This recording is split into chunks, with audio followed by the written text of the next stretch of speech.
Hai pelajar SRT, apa khabar semua? Dah lama tak jumpa, semoga anda sihat dan sejahtera. Hari ini kita akan masuk bab 9. Sebenarnya bab 4 lah bagi buku teks kamu. Bab 9 maksudnya dari form 4, 5 bab campur yang 4 bab form 5 ni. Jadi ini ialah tajuk bab yang terakhir iaitu bab 9, pengurusan dan penyediaan makanan. Hari ini kita fokus kepada prinsip dan kaedah memasak part 1.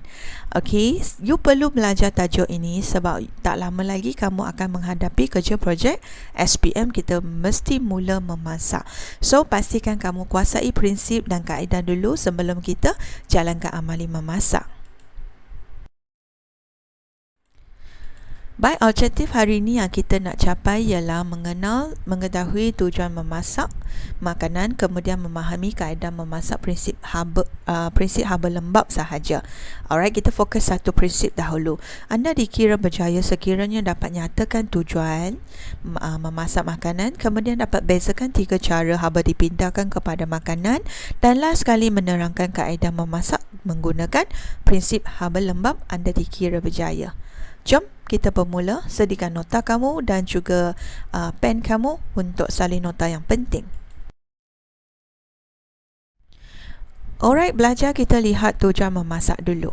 Sebenarnya bahan makanan pada permulaannya memang makan mentah zaman orang-orang dahulu.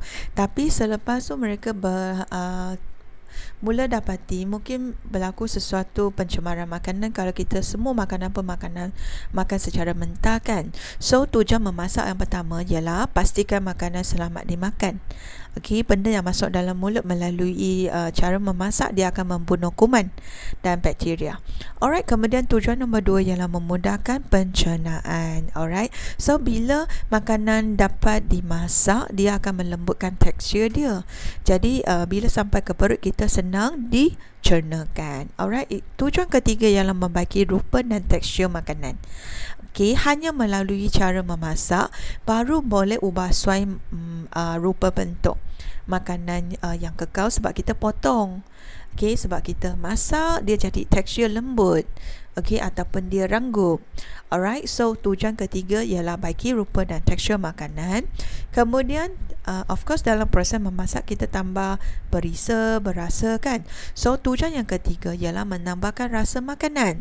So nafsu mulut ni dapat dipenuhi. Okey, selera makan bertambah sebab kita tambah berisa dan berasa. Okey, so itu tujuan keempat iaitu menambahkan rasa makanan, dan last sekali membebagaikan sajian. Okey, melalui kaedah yang memasak yang berlainan. Okey, satu sajian tu kita boleh makan lauk yang pelbagai jenis. So of course sangat happy lah kalau duduk bersama family. Okey, janganlah ini pun telur rebus, itu ikan rebus, itu ayam rebus. Macam ni kaedah yang terlalu bosan menyebabkan tak seronok lah bila kita makan. Alright, faham? So itu tujuan memasak iaitu membagaikan masakan. Nampak tak? Kena pelbagaikan cara memasak. Okey, dan tanpa sesuatu bagikan rupa dia, tambah rasa dia supaya dapat menarik selera makan. Okey, kemudian kita fokus kepada cara haba dipindahkan. Sebenarnya manusia ni ada nilah ilham daripada Tuhan dan dapat memasak ikut cara yang pertama, cara pengaliran iaitu conduction. Conduction ialah cara haba disampaikan kepada makanan melalui media pengalir haba. Media pengalir haba maksudnya melalui sesuatu besi ke aluminium kuprum ke, supaya haba daripada api itu dapat disampaikan melalui media ini kepada makanan dan memasakkan makanan tersebut. So ingat cara pertama melalui media iaitu pengaliran. Cara kedua ialah haba disampaikan kepada makanan melalui pergerakan molekul-molekul yang terdapat dalam benda alih, iaitu cecair lah. Cecair kan ada molekul. So zaman dulu orang manusia ni dia cerdik lah, kalau makanan hanya daripada cara pengaliran iaitu media tu dia macam kering. So bila dia terfikir tambah air kat situ, ada benda alih, Okay, dan boleh masakkan makanan yang lebih lembut. So ini cara perolakan convection. Faham? Kemudian ketiga ialah haba dialirkan melalui gelombang mikro atau cahaya. Manusia ni sentiasa fikir dan kreatif lah. Kemudian mereka dapati gelombang mikro pun boleh memasakkan makanan dan lagi cepat dan mudah. So cara ini dipanggil pancaran radiasi, iaitu radiation. Okey, ingat ketiga-tiga cara ni ialah cara haba dipindahkan dan sumber haba dia sama, iaitu sama ada api atau elektrik. So masa memasak kita perlu ada dapur gas dan juga kita perlu dapur elektrik sekiranya kamu tak nak guna dapur gas.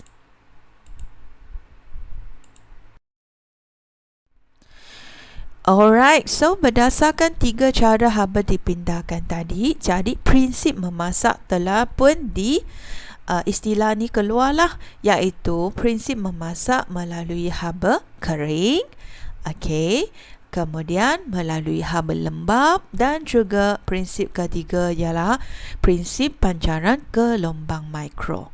Okey, so kita lihat dulu perbezaan antara prinsip haba kering dan juga haba lembap. Masa exam kalau suruh you bezakan, ini jawapannya. Haba kering kita lihat dulu, iaitu prinsip ini haba dipindahkan terus atau melalui minyak kepada makanan. Ingat, ini kata kunci dia. Okey, terus maksudnya api terus kena pada makanan lah. Okey, ataupun melalui minyak. Okey, dengan guna medianya, iaitu kuali. Okey, so yang cara dibawa prinsip ini, dia memerlukan haba suhu yang lebih panas atau suhu yang lebih tinggi. Okey, contohnya kita masuk ke tuha, suhu dia boleh sampai 180 ke 200 ke. Alright, so masa memasak lebih singkat. Okay, kemudian menyebabkan protein di permukaan menggering, okay, sehinggalah menghasilkan tekstur ranggup dan juga keras. Okay, ingat kalau kita guna cara prinsip ni, haba kering ini, haba yang terus kepada makanan tu, bahagian protein tu akan menggering sehinggalah dia menghasilkan tekstur yang ranggup tu, crispy tu. Okay, itu sebenarnya protein yang menggering. Okay, kemudian you tengok yang ikan ni, dia akan ada satu lapisan ranggup dan juga keras. Okey, so ini prinsip haba kering. Kita lihat haba lembap pula, ialah haba dipindahkan melalui cecair. Nampak masa nak perpandingan setara, tadi guna minyak dan terus masakkan kena api tu kan. So ini setara, kamu tulis dipindahkan melalui cecair. Okey. Kemudian suhu rendah. Okey, kata kunci perpandingan setara mesti kamu ingatlah. Okey, suhu dia lebih rendah. Okey, kemudian masa masakkan dia kecuali mencelur lah. Yang lain prinsip kaedah dibawa prinsip haba lembap ni masa memasak lebih lama berbandingkan dengan prinsip haba kering tau. Okey, tapi yang gambar pertama mencelur ni dia masa yang singkat saja. Okey, so kemudian you tengok ini contoh untuk kaedah dibawa prinsip haba lembap, dan you dapati kalau ikan goreng dengan ikan kukus, nampak tak? Okey, tekstur dia lembut tetapi warna dia pucat. So kamu kena ada letakkan sikit hiasan di atas ikan yang kukus itu, baru menarik selera si pemakan itu. Alright, ingat kalau ubi pun boleh guna cara haba lembap untuk memasakkannya. Okey, kecuali selain daripada you nak digorengkan ubi tersebut. Okey, so ini perbezaan antara haba lembap dan juga haba kering. Harap you dah boleh faham. Baik, belajar hari ini kita fokus dulu prinsip haba lembap. Kita nak tahu apakah kaedah di bawah prinsip haba lembap. Sekali lagi cikgu ingatkan, haba lembap ialah haba dipindahkan melalui cecair kepada makanan. Kita lihat yang pertama dulu, kaedah mencelur. Kaedah mencelur ialah memasak makanan dalam air mendidih dalam jangka masa yang singkat. Masa exam suka tanya definisi, kalau masa tanya definisi kamu tulis ini. Faham? Contoh masakan masakan yang boleh guna kaedah mencelur ialah contoh sayur-sayuran berdaun hijau lah, kemudian mi atau tauge. Kalau guna kaedah macam ini seperti dalam gambar raja ni, ingat mencelur dia mesti dalam masa yang singkat sahaja, okey, supaya ciri hasil masakan dia boleh terhasil, iaitu lembut tetapi masih renggup. Boleh bayangkan kalau sayur sawi kita celup sekejap, kemudian kita angkat dan toskan, okey, dia lembut tapi dia masih renggup. Berbanding kalau you guna cara merene ke, buat sup ke, dia terus akan jadi tekstur yang lembut dan lembek. Hati-hati. So mencelur ni boleh membawa kelebihan, iaitu mudah dan cepat. Okey, highlightkan kata kunci itu, kemudian lembut tetapi renggup, tidak berminyak dan kurang kehilangan nutrien. Sebab kita hanya mencelur seketika sahaja. Alright, dia masih mengekalkan nutrien dia. Okey, masa exam kalau suruh you tulis kelebihan, ini jawapannya. Masa exam mungkin tanya juga tentang kelemahan.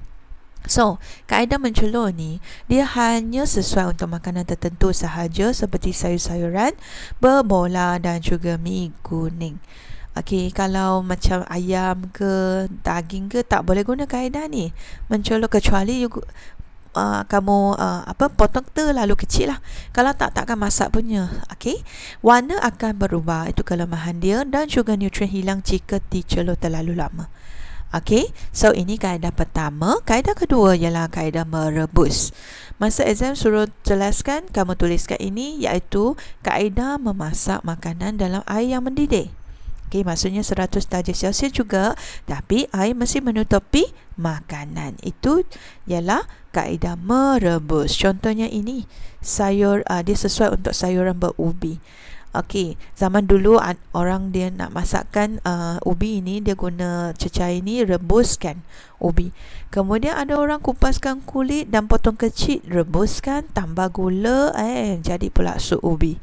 Okey, so itulah perubahan daripada cetusan minda manusia sehingga memasak makanan dan boleh dimasukkan dalam mulut. So merebus salah satu kaedahnya.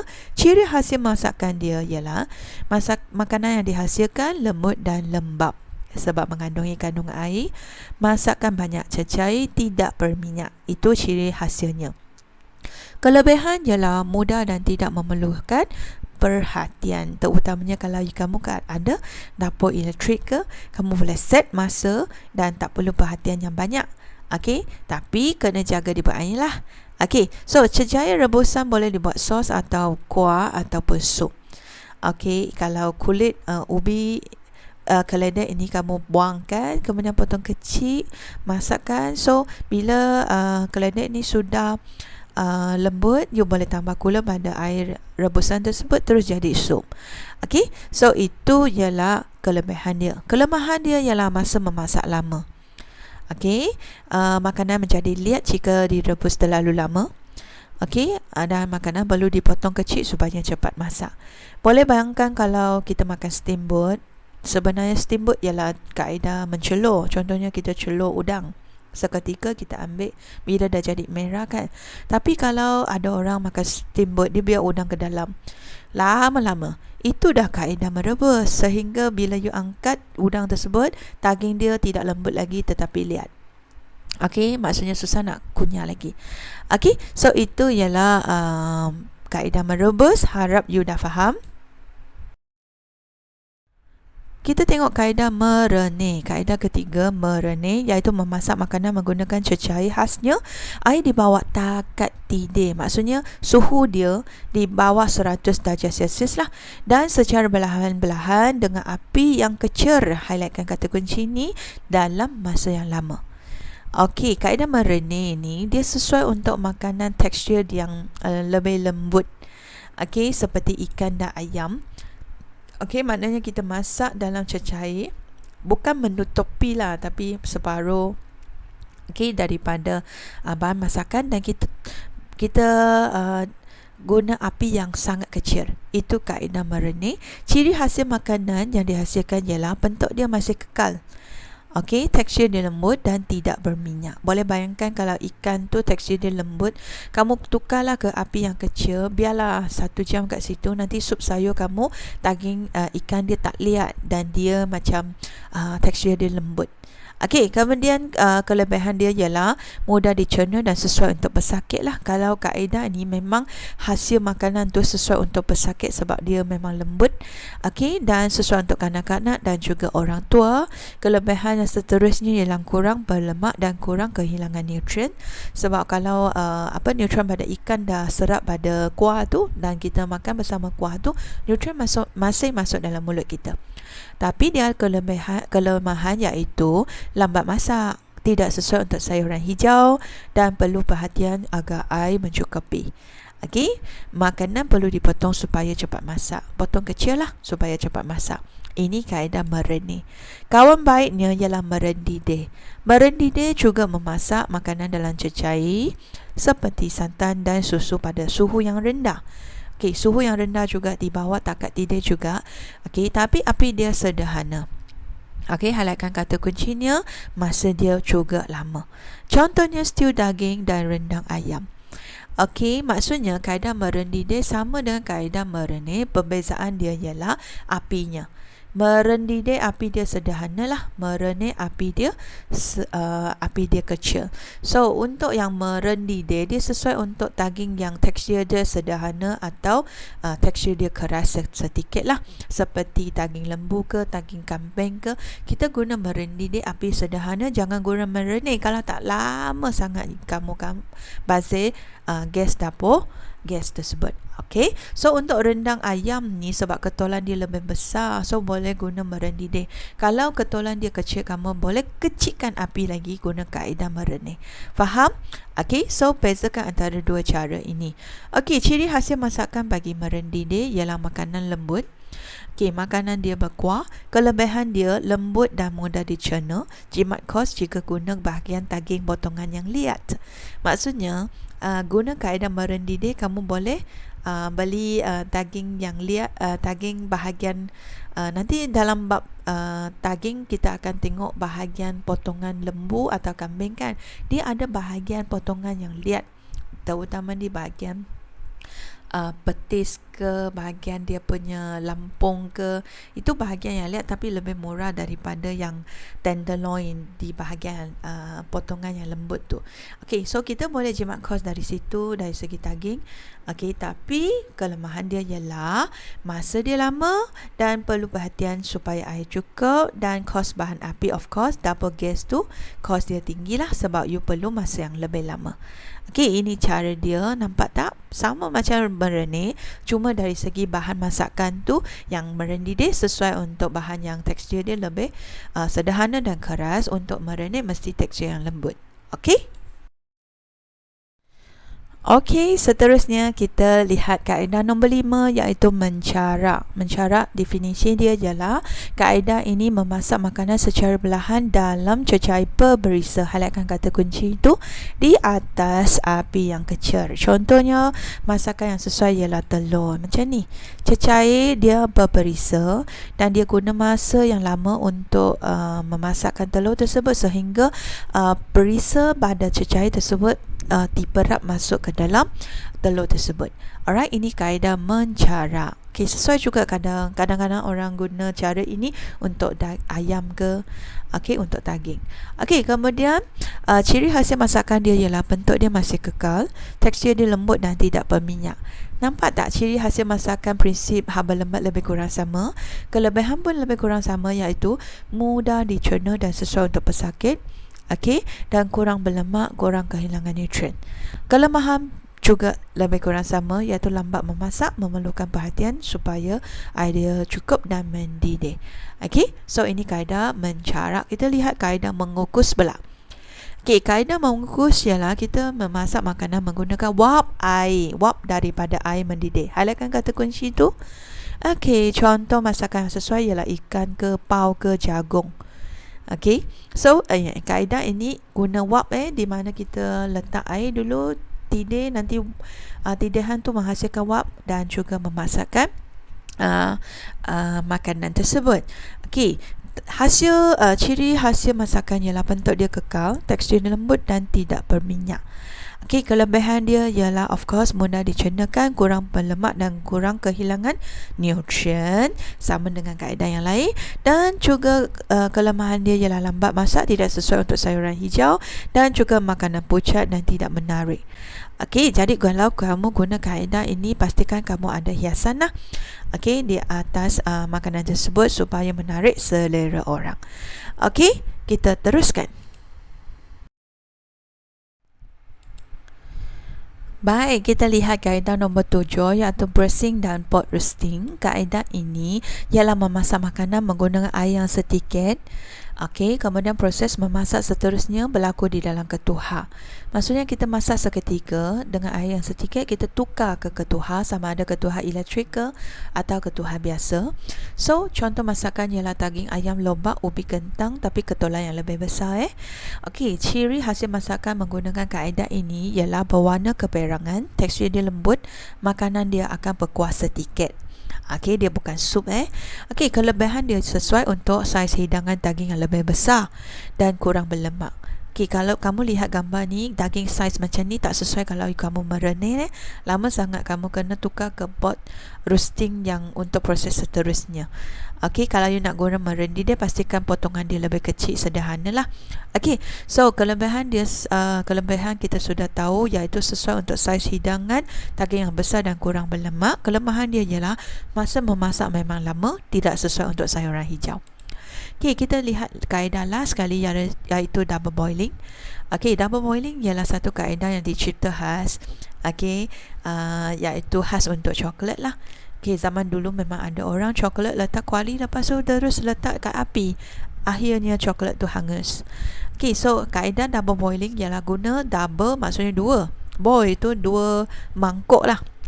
Okey, dua mangkuk atau dua alatan. Okey, supaya boleh memanaskan sesuatu melalui air yang tidih itu, tapi bukan direct daripada api lah.